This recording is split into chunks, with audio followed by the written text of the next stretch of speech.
Естонія всерйоз розмірковує над відправкою військ до України. Про це говорить радник президента. Це має відбутися, щоб продемонструвати ширшу об'єднану силу і рішучість. Дискусії тривають, але сподіваються вони, що ця коаліція розширюватиметься. Про яку коаліцію, в принципі, йдеться? Чи дійсно, можливо, за даними ваших джерел в європейських дипломатичних колах, або ми можемо робити такий висновок виключно з заяв, які лунають, от на кшталт цієї або тих, що раніше робив президент Франції Макрон? Невже дійсно це вже не фігура мовлення, і це вже не лише у випадку там прориву до Києва чи Одеси, а на повному серйозі Європа вже збирає коаліцію для відправки військ до України? Ну, я б, знаєте, от зараз не став вітати в ілюзіях, що вже обговорюється направлення військ в Україну. Щоб ми не створювали собі саме ілюзії, не видавали бажане за дійсне і не формували завищених очікувань. Я от всіх закликаю бути реалістами зараз. Поки що і в найближчій перспективі воювати нам доведеться самим. І головне зараз завдання – не символічні рішення про те, що хтось там направиться, якийсь, судячи з усього, символічний контингент на захід України, або, як там в Литві сказали, для навчань в Україні і так далі. Це не вирішує наших проблем. Розумієте, це сигнал. В чому позитив таких заяв? В тому, що це сигнали Путіну. Якщо він буде продовжувати ескалацію війни, то Захід може поміняти свою позицію, і Захід може долучитися до більш конкретної, більш вагомої підтримки України.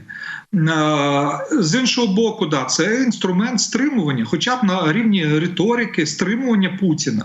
Поки, на жаль, це не дуже працює, тому що є слова, є риторика, а є конкретні дії. Зараз нам потрібно не от такі символічні заяви і не навчання там за участю литовців чи естонців на заході України, а нам потрібно зброї, боєприпаси. Тому що розрив слів і справ ми побачили, на превеликий жаль, за останні 2 тижні.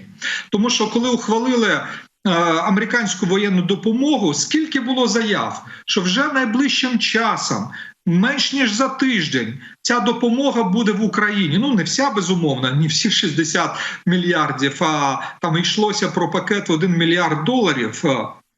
Реально, оця допомога з пакету в $1 мільярд тільки зараз починає поступати в Україну. Зараз вже середина травня. Тільки зараз. Бачите, яка затримка і який розрив великий. Тому я оцінюю не слова, не риторику, а справи. Ви про Францію згадали. Які радикальні, шикарні заяви Макрона були, що він там готовий направити, якщо Україна попросить французькі війська. Сказав, добре. От я раджу Офісу президента України при найближчій зустрічі з Макроном або на глобальному саміті миру, або там на якомусь іншому майданчику нагадати про ці слова і сформувати спільну позицію, в якій самій формі має бути запит України, запрошення на прибуття французьких військ в Україну. Хто це має зробити? Це заклик президента має бути публічний або не публічний, в якій формі. Це має бути запит Кабміну, Міністерства оборони, тобто сформулювати юридичну форму цього запиту і так далі. І що мене насторожує, тому що після оцих заяв Макрона французький посол раптом опинився на інавгурації Путіна. І все, от це перекреслило всі ці красиві радикальні заяви Макрона. Тому я оцінюю не заяви, оцінюю конкретні справи. І саме тому я вважаю, що нам зараз варто скажімо так, не формувати ілюзії щодо того, що от завтра до нас прийдуть вояки з країн НАТО, які будуть замість нас захищати Україну. Не будуть, на жаль. Тому захищати українців доведеться українцям. От про це ми маємо пам'ятати.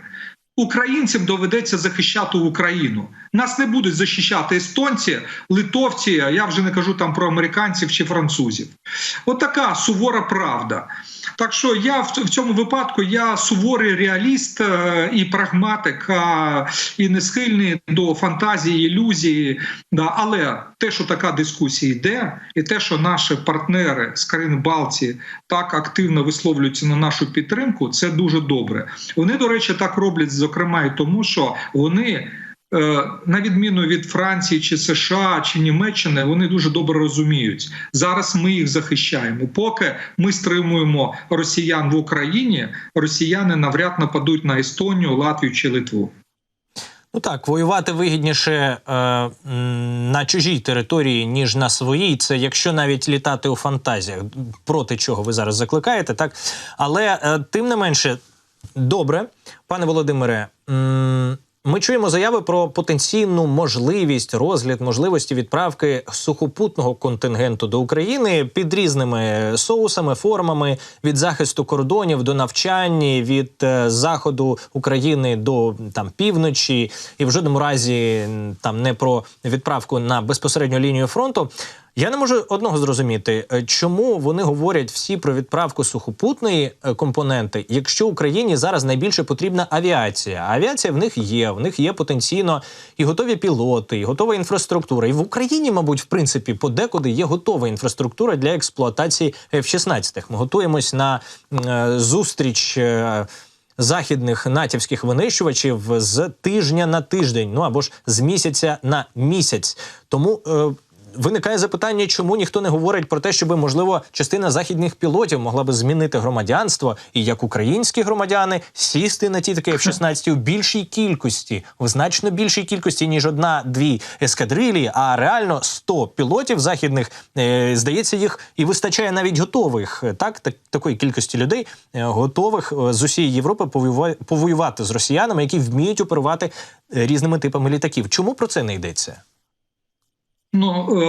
Я не думаю, що треба, щоб вони, скажімо так, були українськими громадянами. У нас є вже багато прикладів, коли люди, як добровільці, воюють в складі Збройних сил України. Ти можеш бути громадянином Німеччини, Франції, Швеції, Фінляндії, але ти уклав контракт з Збройними силами України і можеш воювати на нашому боці. Тобто громадянство міняти не треба. От інша річ, якщо ти повоював за нас, то ти отримуєш право на наше громадянство. От це важливо. До речі, саме про це йдеться і в ініціативі, зокрема і про це, в ініціативі про множинне громадянство, щоб надати можливість і українцям, які за кордоном, але реально допомагають нам і хочуть бути в реальному зв'язку з нашою країною, отримати громадянство України, хоча вони там можуть бути громадянином США чи Канади. От точно також, якщо людина є громадянином якоїсь європейської країни або північноамериканської, але повоювала за нас, вона може отримати наш паспорт.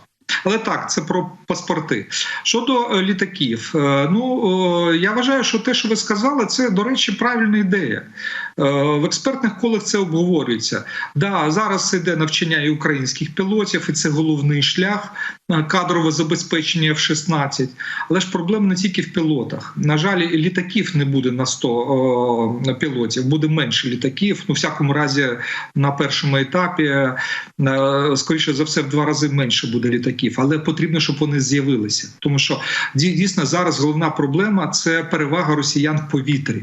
Оце відчувається і на Харківщині, чому їм вдалося в перший день вклинитися в нашу оборону і створити невеличкі плацдарми на кордоні. Далі не просунулись особливо, але тим не менш на кордоні трошки просунулись, тому що мали перевагу. На Донеччині те саме. Вони просуваються, тому що є перевага в повітрі.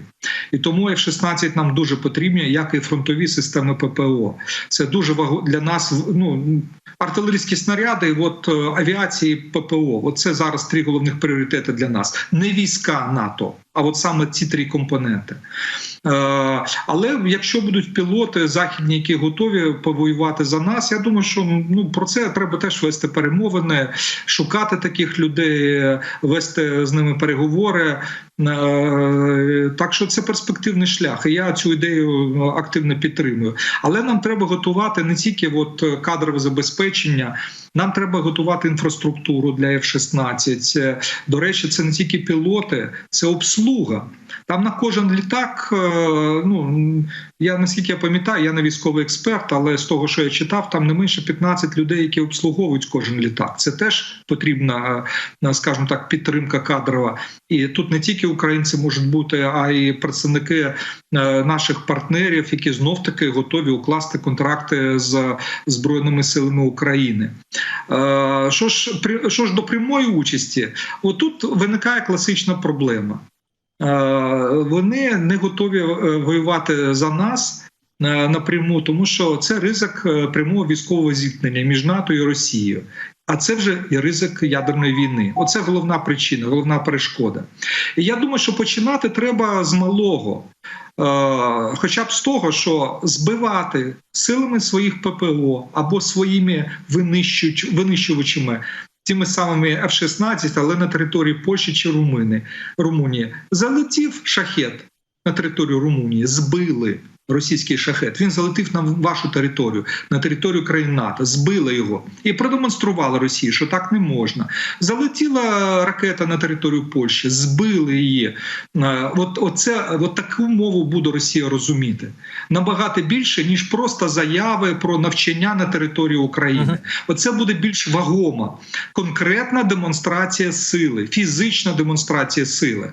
Оце, я думаю, буде більш важливо. Точно також, як пришвидшення постачання F-16 в Україну. От те, що ви сказали, щоб найближчим часом, вже влітку, з'явилися F-16 в Україні і допомогли нам зупинити російські наступи на Харківщині і на Донеччині. Пане Володимире, величезне дякую вам за те, що долучилися, розшифрували деякі речі, які потребували цього. Дійсно, ваш розум, він по-особливому підмічає деякі деталі і заглиблюється на ті глибини, на які не здатний, наприклад, принаймні поки що і я впевнений, що частина наших глядачів-глядачок також вам, значна частина наших глядачів-глядачок також вам дуже дякую за цю аналітику. Дякую, що долучились. Володимир Фесенко, політолог, був у прямому ефірі 24-го.